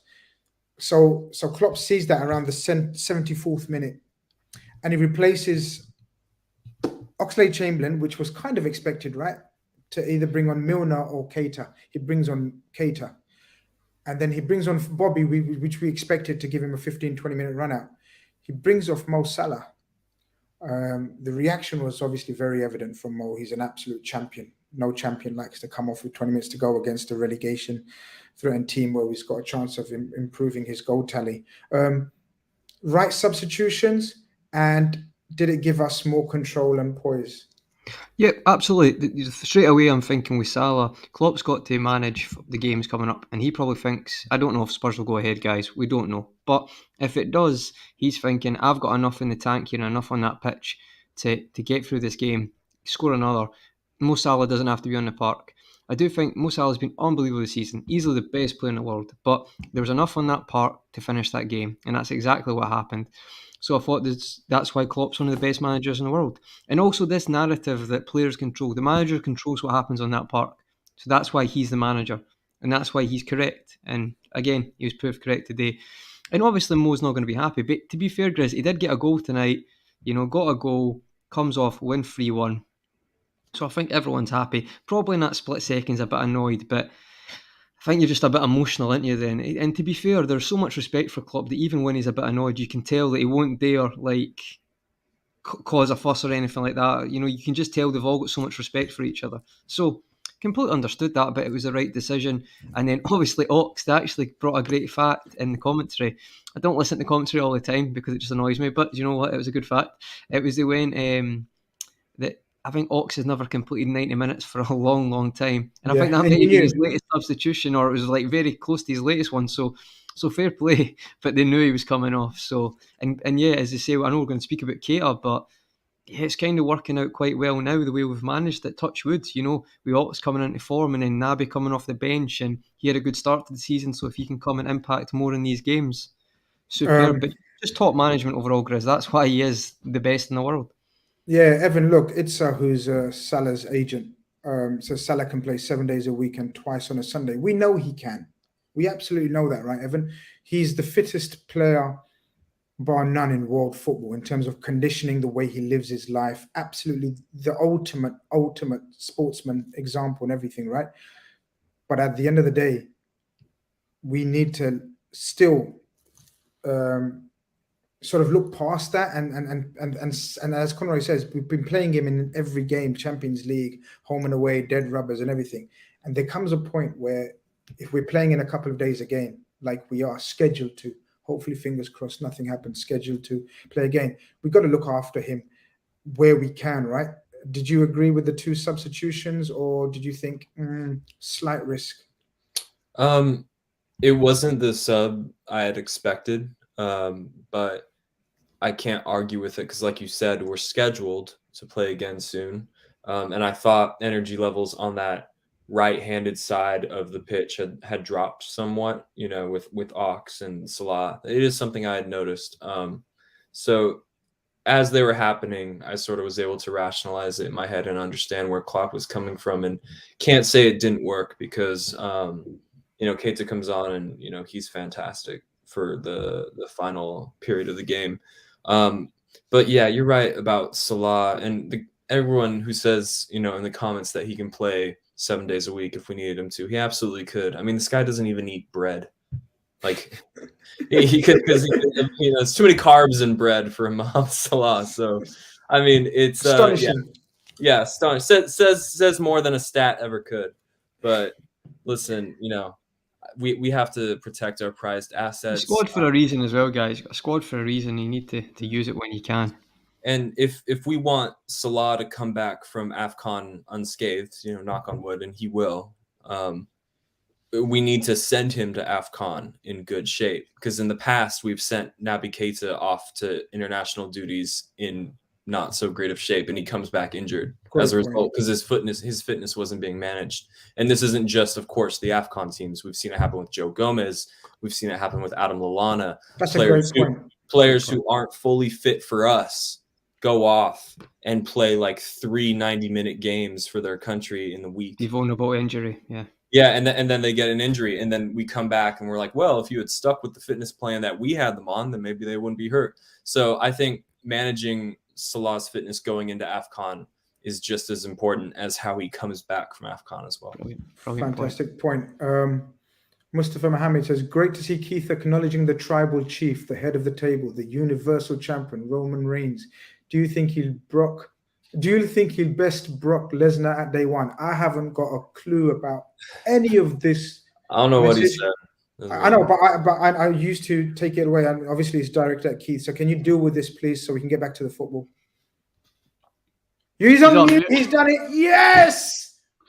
There was not a show. We thought we are going to get REDFELLAS bingo. REDFELLAS bingo. Did anyone guess at 1 hour 7 minutes he's going to survive? We got him. Damn it, man. Guys, the bingo is a real thing, by the way. We're going to give something away. Yeah, 100%. 100%. Listen, let's get your shouts in early. And I 100% will promise you guys, whoever gets it right will get something from me. 100%. Definitely. Next bingo to go. Yeah, it was a quick one just to say that the tribal chief will be going into WrestleMania as a WWE champion, my friend. Shout out you, Mr. Shout out you. Okay. Look, Paulie reminds us, and Paulie always comes out with some brilliant points that we forget. He's our go-to guy in the chat. And he says, Trent getting the toe on the ball in the box must be talked about, and it must be Conroy, because that is, I know we've discussed there was no danger, there was one bit of danger, and that was it, man. What a tackle. Like, see, actually the thing is, defenders might watch that and say you shouldn't go for that, because it's the odds of getting it is maybe he has to get it perfect, like, because if you watch it again, he's only got a small area, but it's a great tackle. And it's really funny that it's a great point, Paulie's always got brilliant points, but it's a really good to say that, when Trent makes a mistake, on him, vultures are on him. Oh, he can't defend.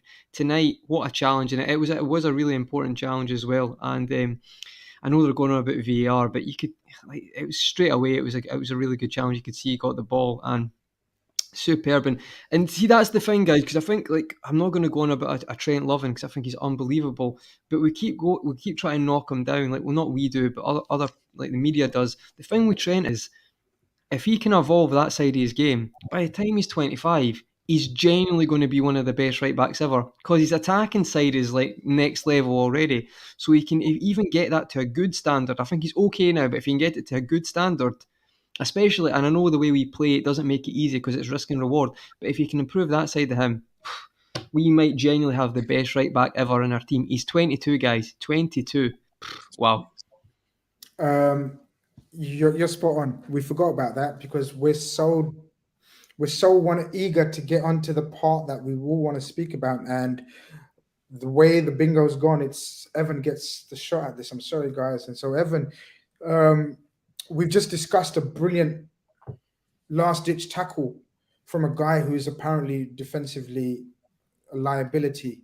Yet we're just talking about a match 3-point saving tackle, and then just to calm our nerves, he finds himself on the edge of the box on the left-hand side, casually picks up the ball, tells Thiago, whoever it was, I can't remember, to get out the way. Or I can't remember who it was. Maybe Mike Dean. Runs by. It may be Mike Dean, and then he unleashes like only he can unleash. One of the cleanest strikers of a football I've seen since David Beckham, man. This guy is fantastic. Yeah, man. I gonna confess, I needed more reaction from the fans and players to be convinced it was a goal, because do you remember in the first half where Jota does something not similar to that, but where he strikes a ball with his left foot and does it go in? We don't know if it looks it's going. I thought, no, that's not gone. Has it gone in? Has it gone in? I looked around. I wanted more reaction from everyone so I could, because I had the volume down. I didn't have it too loud. Feelings, emotions. How did you feel? Well, he's overdue a screamer like that. He's got a bunch of lovely bendy free kicks and things like that. And okay. All these lovely, pretty assists. He's overdue just smacking one. So yeah, I'm glad it happened for him. There's an uncanny resemblance to two of Gerrard's goals against Newcastle that he scored. Gerrard scored from indirect free kicks. Yes. One at St. James's Park, and I'm pretty sure there's one at Anfield too. Similar side of the goal, similar trajectory to the ball. So I got a bit nostalgic with that. I was like, Stevie, I hope you're watching that. And I'm sure he was. Oh, I'm sure he was. It was, Trent, I thought was good on the day. I think when Henderson isn't part of the midfield triangle with him and Salah out there on the right-hand side, it's clearly not as good. But, I thought he was sort of defensively switched on today. I didn't even like his tackle did not even get a reaction out of me. It looked clean in real time, and instant replay shows that it's clearly clean. I'm not sure what some of the people are talking about in the comments, but great tackle. Could be one of the better tackles of the entire season, and certainly one of the goals of the season. So yeah, an excellent performance from him. It was nostalgic and highly overdue. Yeah, I mean, look, by then, that's the goal that sort of settles our absolute nerves, doesn't it, Keith? We know that the game's won. We've won it with a wonder strike. Our forwards haven't been clinical. Saying that, obviously, Salah scores quite a clinical type finish, and even Jota's was, persistent. Poacher-esque. Poacher-esque, yeah. Stevie G-esque, as Cos says, for the Trent goal. Jota's was different, but this goal, clean strike. I know you like to get into verbal spats with people on Twitter about come outside, show us your fallback, etc., etc. Wan-Bissaka, he's still not came out. Do you remember that? Yeah. This guy, every time he's sort of challenged through the media or through fan media or through anything, the guy just lights up the stage more and more, doesn't he? As I said, in terms of just general input, creativity, he is, without shadow of a doubt, the most, well, I say, not just in England, and I'll say English as well, but in the world, such an important part of this Liverpool team from an attacking perspective. The fact that he's now introduced goals to his game as well, it just, the more he can do of those strikes, and who knows where this guy's going to go off to. It really is we've been able to get away with for years, like a workman horse-like midfield because of Trent Alexander-Arnold. It's as simple as that, really. And when you see that he's putting up the same type of chance creation numbers as Kevin De Bruyne and Bruno Fernandes, he's from right back from his position. It's just ridiculous. It's unheard of. That's the type of people that he's amongst. And, you know, brilliant goal. As I said, what I've loved the most about him is just his quickness of pace this year. He's been able to turn it up a notch. He's been able to make key decisions at the right time, even in defensive situations. It shouldn't be a shock. But output, my word, man. Honestly, like, we are so blessed. This is a 100 million plus player right now that just landed on an academy. You know, to have this night, just landed in our hands. I don't feel. Yeah, I think because of the position he plays, people like to get sucked into debates, but forget the position. We talk about the player. The player stands amongst the greats of Europe. Look at his quality. Look at his quality. You know, on the ball, off the ball, how he's developing into his positional play. For example, that tackle. For example, knowing how to cover, when to cover. You know, and here's a stat for you, Conroy. He's the first player to make 100 Premier League chances in this calendar year. Saw that just before we came on. Amazing. I mean, that's insane, man. That's insane. Like, but it's not insane. Like when we watch him, because we normalize it. Like, because there's one instance, guys, and sometimes I do like a Trent cam, and I just watch like, and it's more this season because a Trent cam. So if you watch Trent's movement, interesting. Right? So what he does is now this is not every game, and I do think this has started this season because remember we spoke about Elliott, Salah, Trent. The movement, and sometimes Trent goes more central. But there's one point today where he's genuinely like at the edge of the box, and it's like I think it's it might be Hendo or it might be Ox. I think Ox is actually at the right back position because his movement's improving, or they're trying. I think Klopp and Pep Linders are trying different things, so it's not predictable. So teams don't know, they can't study our patterns of play, which I think is really intelligent when you've got a passer like Trent as well. And it's like that excites me as well, because see when they do that, that means to me that they're not going stale. They're going to work on different things to get the best out of him. So sometimes you might see like a Hendo drop to the right back. So he's done it before already, or was it Harvey Elliott at times pushes wide and allows him to come inside. I think that's great. I think there's so much goes into that from the background staff that we maybe don't talk about it enough as well. But when you've got like a diamond's, I think that's kind of underrating him. Like this guy is a superstar. Like he's just ridiculous. He's ridiculous. Hey, like, I just want to say, it's unbelievable. Yeah, Conroy, 100%. Keith touched on something that is so important. We think to get so wrapped up in positions of, oh, how good is he defensively for a right back? He's actually one of the best right backs defensively, and I have numbers to prove. And he'll improve even in that, and he'll get to a really good level, I think, defensively as well. Like he's still so young, it will happen. Yeah, I just want to say, consistently, mate. Defensively, he's the hardest right back to get past in the league. I have numbers to prove it if anyone doubts me. But Keith's 100% right. We get so wrapped up in him as a right back and what it means to be a right back and what a team wants from a right back. Fuck the positions. This dude's one of the best players in Europe. Like, this dude has De Bruyne level creativity and peak De Bruyne level output. He has 15 goals and assists in 20 appearances this season. That is just, he plays at right back. Guy, like, I just can't believe, and people have the nerve to say that he isn't world class. I just can't. I feel so sorry for these people who haven't been paying attention, because this guy is as good as De Bruyne is right now. I know De Bruyne is not having the best season, but this guy has the numbers, the productivity, the aesthetics for people who care about aesthetics. He has the aesthetics to back it up. So I just don't know what more people want from Trent. He has nothing to prove to anybody. And yet he's proving it to us all on a week in, week out type of basis. Seriously, one of the best players in Europe right now. Did anybody see his pass at like the 91st minute? And he just like zings a ball to Mane. It's like so normalised now. It's actually, as we're talking about it, I'm like, what is wrong with us? We normalise this where it's just like, he picks out no bother. It's unbelievable. No, it's true. You actually spot on about normalising, because we get so used to it, watching this guy week in, week out. And you've got to remember, opposition fans don't see these aspects.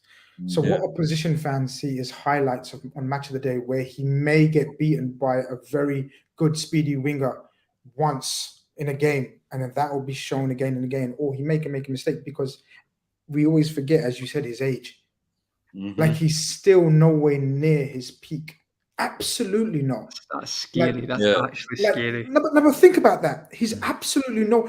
We always get, as Liverpool fans, we always get thrown the names of Cafu and Alves and I don't know who else, like sort of fullbacks, right backs of the area. Yeah, I think the Alves shout's probably because I think Alves is like the link up was there. But I think you'll get there. Alves was a magnificent. But my point being is, go and look back at their careers at the same age. Alves was still at Seville. These guys peaked and became absolutely beyond world class, got into the elite category when they were 28 and above, 27 and above. The incredible thing is exactly that we hold the players like Alves and Cafu in high esteem and give them, we compare all players that come after them. Oh, could he be the next this? Could he be the next that? This generation's Alves and Cafu, who will be compared to after that, is Trent Alexander-Arnold. All future right backs, as we go in, as his legacy right now, it will be looking for the next Trent Alexander-Arnold. Yeah, Absolutely. and he's 23, guys. We got 10 years more probably at the highest level. Did he sign a new contract this summer? Yes. No one raved about that. It's insane. Him and Robbo, I think, for a couple of days. People talk so much about Gerrard inevitably being our manager one day. I mean, we'll see. I have different standards, but what's for sure inevitable is this guy's going to be a Liverpool captain one day. This dude has been born and bred into this perfect club culture with all of these leaders and all of these things. So for me, I think he's a wonderful leader in the making. I'm so thankful that he's a wonderful human being outside of football. And I think we have a lot of these within our club, and that just makes it all that more sweeter. Real quickly though, I've seen the comparisons to Alves before. I think it's spot on. And I've seen rival fans like mention Trent's name underneath like Alves's like passing compilations that you see on Twitter saying, let me know when Trent does any of this. I was like, I've seen Trent make 99% of these passes. Just because Dani Alves is doing it with the outside of his foot doesn't make it any better than Trent doing it with the inside of his foot. So yeah, I'm not quite sure what they're on about. Intelligence, Evan, I like, because I always think Dani Alves, even at Sevilla, was very intelligent. Like, he understood the game, like, and that's why I like that comparison. And he's already there at his age, like and I think Trent, you can see Trent knows everything in the park, and that's why I always thought Alves was different, because I think he understood how the game worked, and he was so good at his in football intelligence. And people also, you know, we've spoken about triangles on the pitch, right? We forget the triangle Dani Alves was part of. Yeah. I think we forget. He was part of probably the best triangle ever. Yeah. In my humble opinion. Yeah. But to be fair, even at Sevilla, Grizzy was brilliant, because I remember he won the Europa League. But even at Seville, look, Rafa wanted him for Liverpool, and that's one of those one that got away. I know we spoke about Aguero, one that got away, but Dani Alves was absolutely one that got away. Rafa wanted him. But even at Seville, guys, you know how people talk about Trent's maybe lapses of concentration and defense? Alves had that as well. Oh, definitely. Alves had that at Seville, but look what he became on to become, or look what he went on to become. Trent could exceed that. I truly believe his numbers will exceed that. He will. I mean, I'm not a numbers man. You know, Evan might have numbers. Avi, no doubt, will pull them out for the next show. But I think his numbers may exceed that.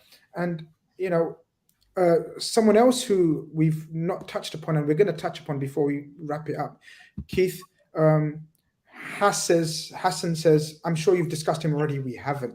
Just wanted to give him a Konate mention. 22, slowly slotting in, and has been immense when he has played each time.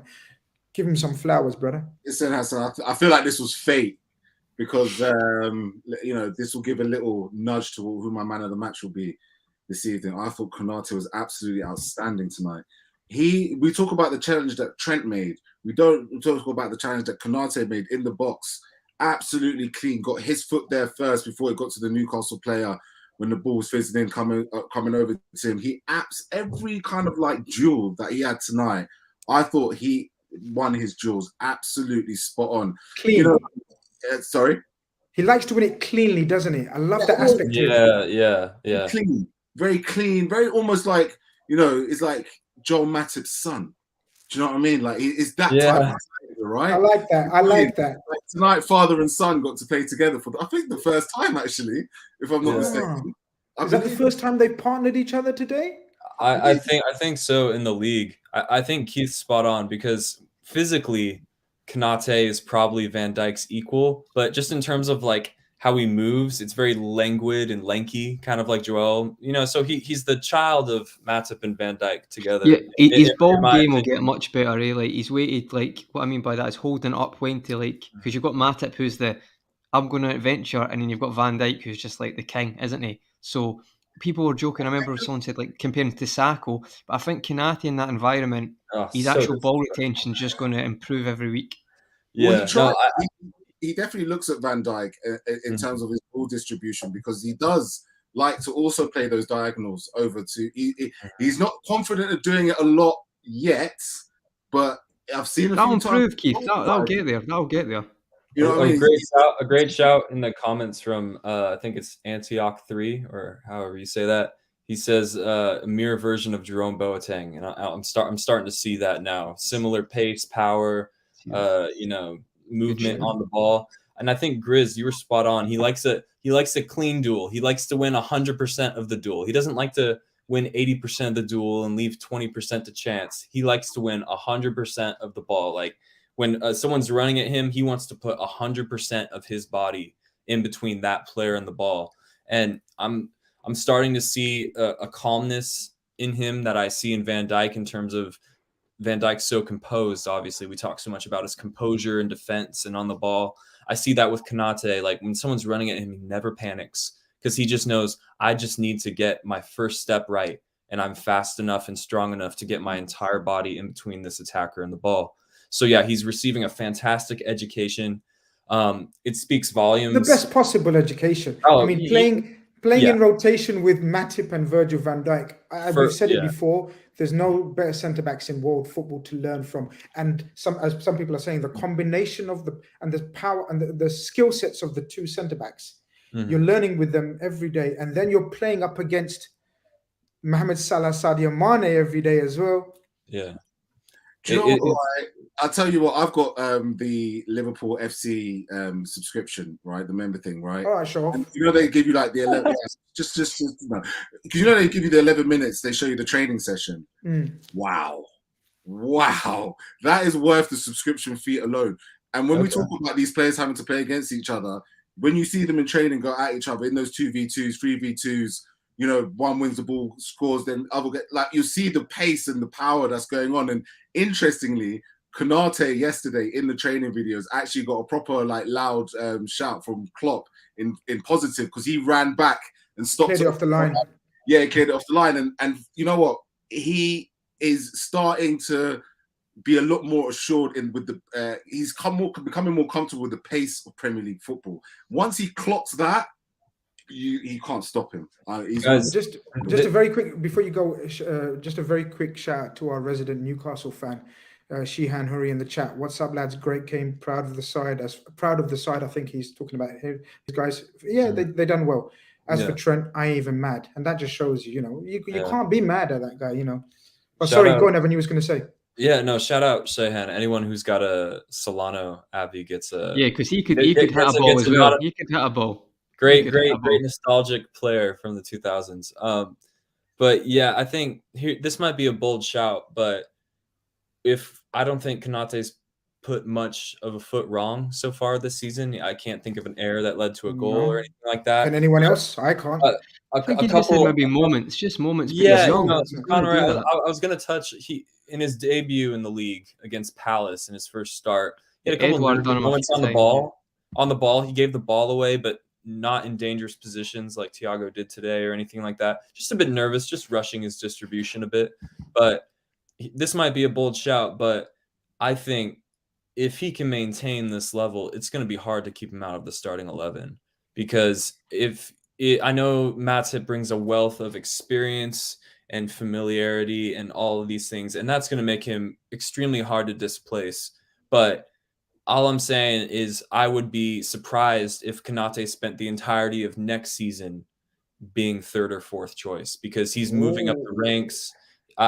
Guys, until he does something noticeably poor, what evidence do I have to say that his trajectory isn't going to continue in this direction? You know what I'm trying to say? So, yeah, I've been so impressed by him. I think it speaks volumes of our recruitment team that his center back partner at Leipzig was the sought after one with the known release clause and the one that everyone in the world wanted. And we got the other guy, and he's clearly better. I'm sorry, Upamecano, incredibly just a very quick one before we move on. Tekers Dave says hello, guys. Big up the panel, up the Reds. Thoughts on Thiago's performance? Tekers Dave, that means you've missed a show. Absolute shame on you. And you know why you've missed a show? You didn't have your notification bell on. So yeah. I'm gonna give you a little slap on the wrist, but thank you very much for making a comment. Tekers Dave's always in the chat, to be fair. Exactly. No, he is, but we need to slap him on his hand a little bit. Get it personalized notification. Get it on. Bye. Get it on, guys. There's close to 300 of you are still in here. Get the likes up. Come on, that's all we ask for. Nothing else. Nain TV says, big up Grizz and the gang from a Leicester fan. Thank you very much for joining us. Trent, oh my God, what a ball up.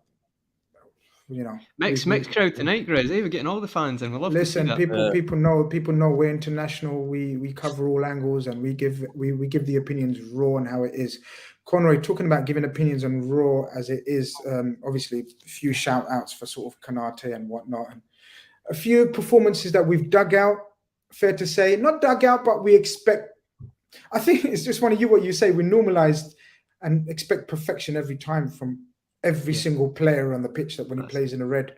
But for you, who stood out? Who really was man of the match for you? Honourable mention as usual. Honourable mention first. I'll be honest, guys. If any of us say it's not this player, I think it has to be this player. But my honourable mention. We're only joking, Tekers Dave. You're good. Only joking, mate. Yeah. Big Sadio, like, I've got to be honest, I think it's a really good cross for the first goal. His touch is good. He keeps his head when a lot's going on, and he finds Jota. And then I'm giving him an assist for the second goal. I'm sorry, staying on your feet. He thinks he can get a goal, and we get a goal from that. It might be a free kick, it might not be a red card, and we don't score. I get what you're saying, Grizz, we need to go down on certain occasions, but I was actually happy with him doing that because we got the goal there. So I think Sadio, see, probably he was up for it until the second half. And then obviously Trent's tackle, and then Trent's goal, and then first half had good spells as well. So I think it's got to be Trent for me.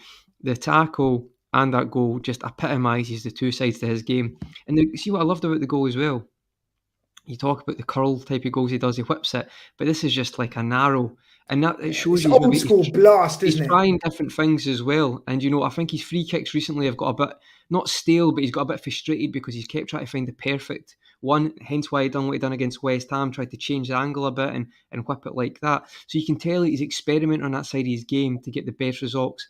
And for Liverpool fans, that's just amazing, because it means he's not going to just settle and get stale on certain techniques. We're going to work on new things. And that goal is a great example of that. So hopefully he can mix up his shooting as well, and that'll give him another, another bow tier? What is it? Bow tier arrow? Yeah, is it bow tier arrow? Yeah. Oh, this disease is spreading. I love it. I love it when we're making sure we say the right one. Feather to your cap. But for me, got to be Trent. I understand all the shouts about Konate. Mane had a good game as well, but Trent, like, that tackle and that goal, for me, it's got to be Trent. Project 5 a.m.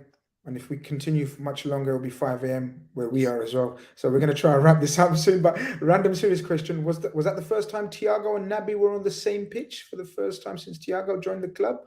Evan is shaking his head. Evan, is that incorrect? Oh, you're on mute, brother. You've got the Keith vibe. You're on mute, brother. Virus. Keith, Evan, you're on mute. It was a Chelsea game. The Chelsea game at Stamford Bridge. Listen, hey, it's my first one.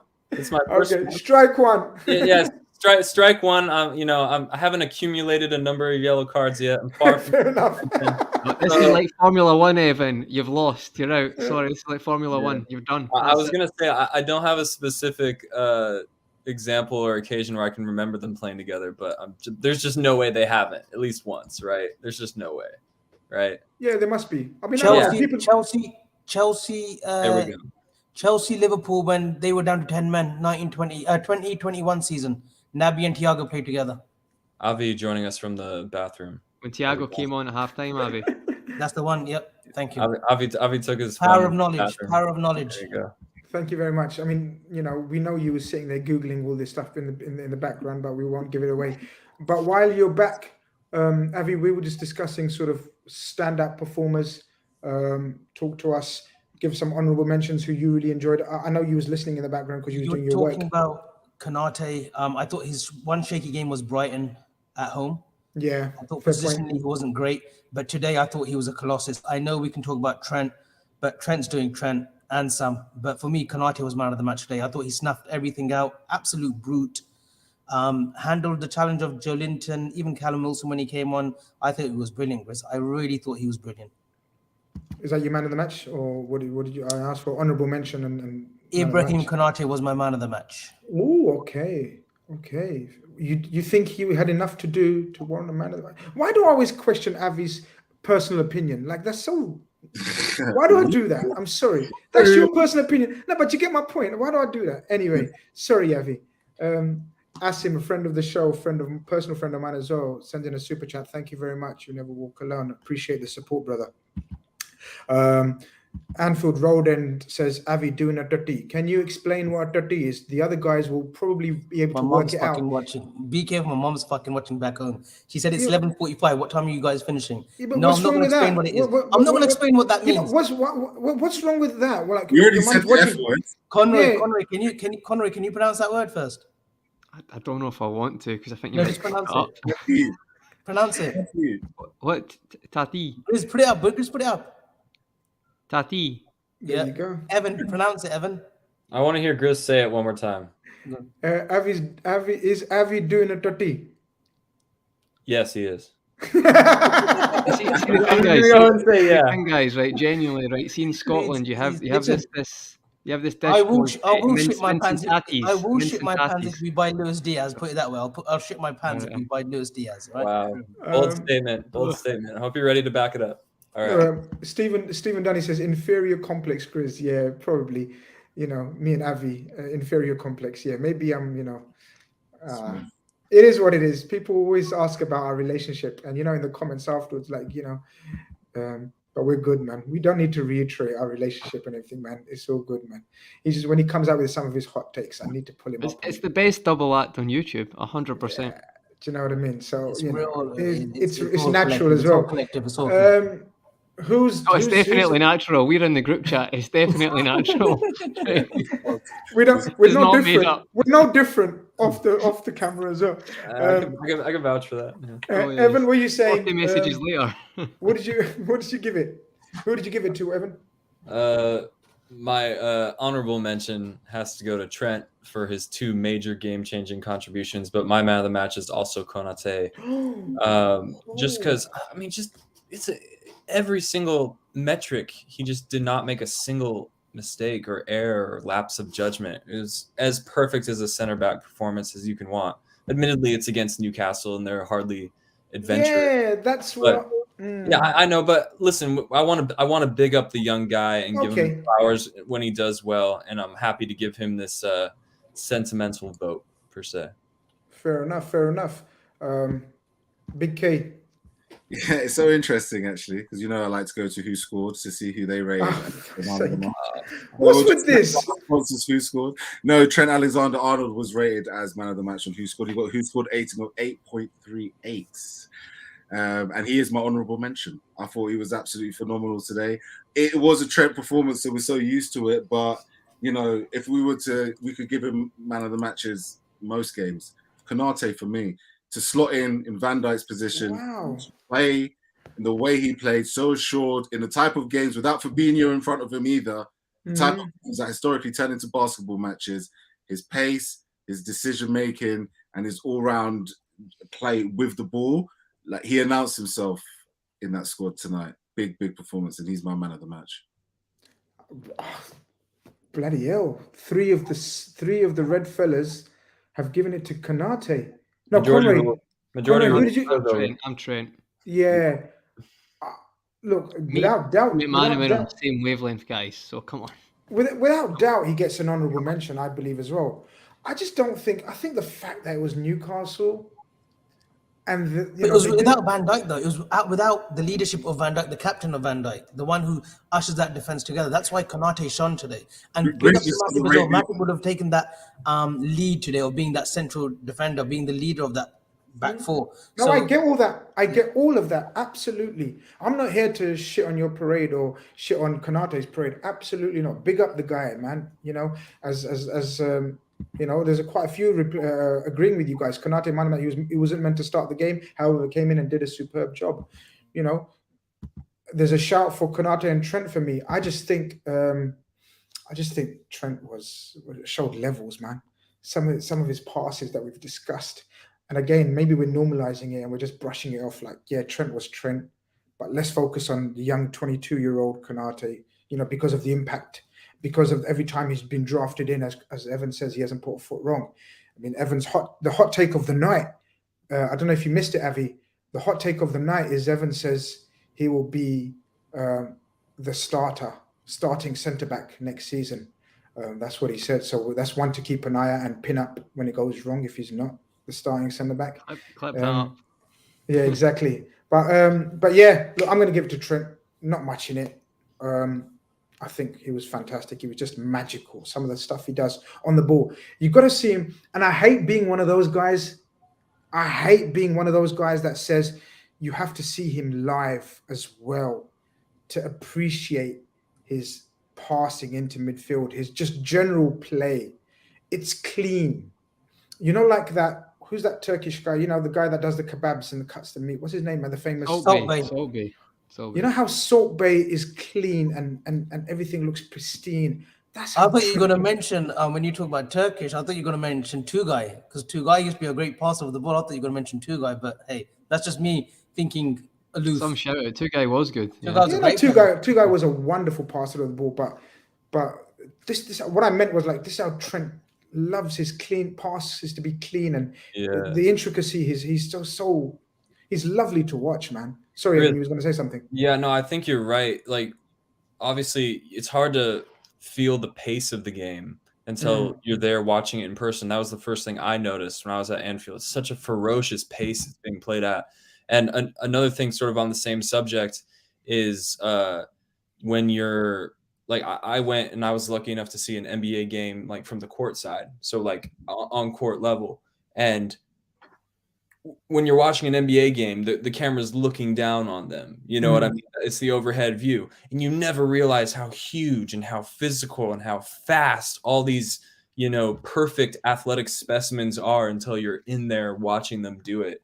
And because when you're watching a game on TV, you're limited to a certain frames per second. So it might appear like they're moving slower than they actually are. But so you're spot on. Seeing it in person is a different beast. And you know what, guys, he's really put on a bit of size and bulk as well. You know, there's this Langley, like skinny, almost skinny when he arrived upon the scene. You know, he's actually quite. You know, you can tell he's been working out. You can tell he's been watching Mo and Sadio in the gym and thinking, yeah, I want some of that as well. But well, be lean. That's what you want. You don't want to. That's just perfect. That because it's like you've got the strength, but you're not going to slow down. Yeah, exactly. It's the shoulders, Grizz. He's gotten broad chest and broader stuff. shoulders. I saw him with a picture of him holding the Champions League trophy in Madrid, and I cannot believe he looks so much more adult now. And I know I'll be looking back in like 3 years thinking, wow, he looks so young in 2021. You know, don't worry, Evan, he's going to be lifting a couple of trophies come end of May. Don't worry. Yeah, and he'll put on some more muscle doing all that work. Exactly. But guys, I think we've covered most things. We go on to, well, we don't know where we're going. No one seems to know what's going on. Games being called off left, right, and center. You know, there was rumors of a pause in the Premier League schedule. It's still in the up here. Unless while we've been on live, has there been any news? If there has, put it in the chat. I don't think we've heard of anything. Other than Van Dijk himself confirming that he has COVID on Instagram, nothing's happened within the last hour and 45 minutes or so. So yeah, it'll be interesting to see what happens. I don't see how we go forward without at least putting the brakes on for a couple weeks.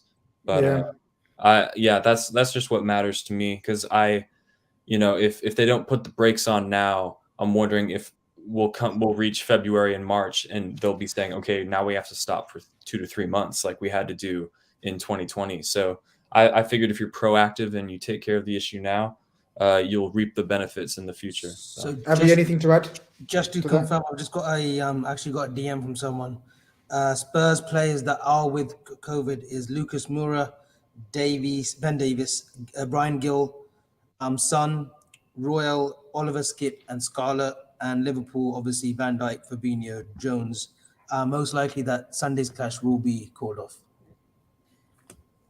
Okay, I mean, you're saying that with some authority and so From the you DM got that I've just got from yeah, someone. you got it. Yeah, can you make that clear? We got it from a He's DM. There's pretty no well official in the source. know at Spurs and stuff, so that's the message from him. So that's Okay, well, sorry, go on, Keith. I was just going to say, look, I think pretty much every game has already been cancelled, pretty much. And so I think things will go the same way. 100% they'll do a circuit breaker now. The thing is, you got to remember one thing about the UK. Sorry, I know we're going, but it's like we've lived with very high cases this entire time. It's just that now it's gotten into winter. We've got a bit of a mutation and people are catching it a lot quicker. But the UK is always, for them to go into lockdown, I don't think it's going to happen like in March. Those type of times, I think by then the boosters would have probably leveled it out a little bit. So I reckon they're going to take their advantage. They're going to take it now to do the circuit break. My thing for the Premier League is to look at what is the long-term plan here. Because at the end of the day, you can't keep having situations where people don't know when they can and cannot apply to have a game cancelled, and games are getting cancelled every winter cycle now, because it could be every winter cycle. Premier League needs to put some plans in place to be able to be truly COVID efficient. Right now, I think it's a bit of a mess, to be honest. It's been around long enough. I think Premier League have dropped the ball with this one big time. Conor, anything to add?